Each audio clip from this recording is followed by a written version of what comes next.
Good morning mga kapatid, INBTV po again. Ang ating pong iluluto ngayon ay ginisang sayote na may kasamang pork na giniling.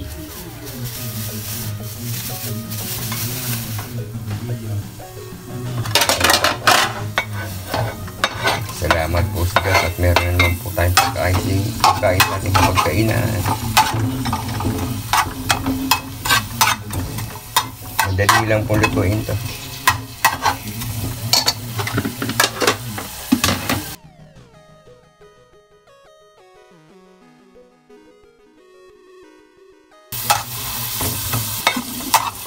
Sunod na po natin ang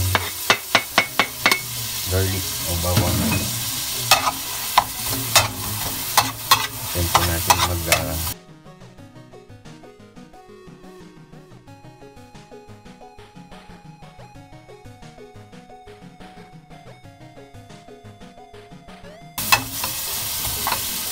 tapos po niyan ang ating giniling na baboy.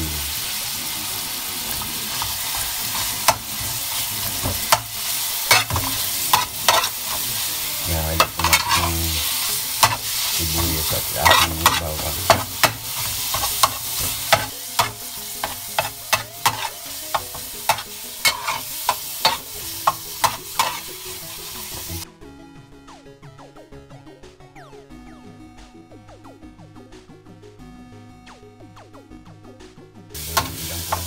Lagyan po natin ng paminta, durog na paminta,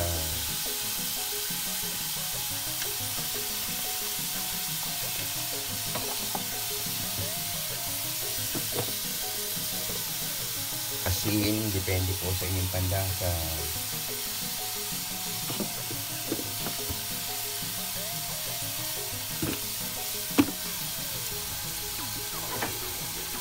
Konti pong toyo. Okay na po yun. Ibigyan po natin para maghalo po yung ating mga condiments.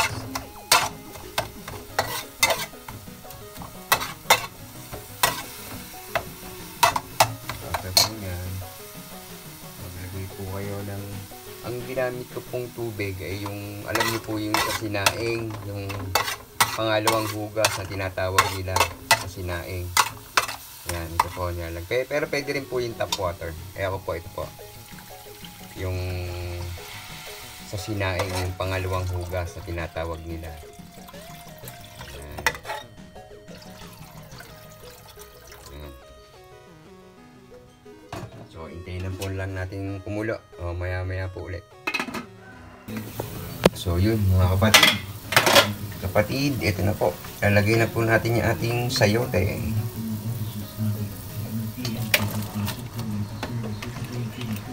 Kaya matagal po nakababad sa tubig to. Talagang linis na linis po ito. Ayan. Sa paggigisa po, depende po kung lalagay nyo po ng kamatis. Sabi ko nga po, sa mga dati ko pong vlog, bihira pa akong maglagay ng kamatis kasi isa po yung sa mabilis makapanis ng ulam.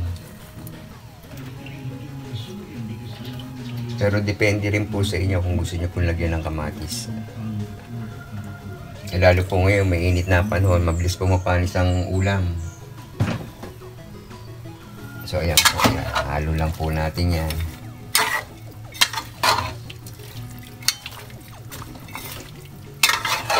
Hanggang sa magano. May konting sabaw po ito ha, kasi po yung aking mga anak ay mahilig po sa sabaw. Ayan. So hintayin lang po nating maluto yung sayote. Mga isang kulo lang po yan. Okay na po.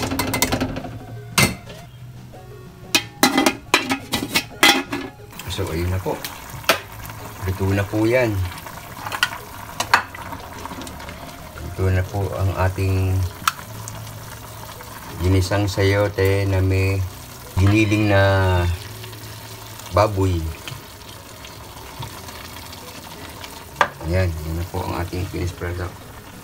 So, dahil na po, kung nagustuhan nyo po ang aking luto, paki-like, share at saka subscribe po. INB TV po. Salamat sa Diyos.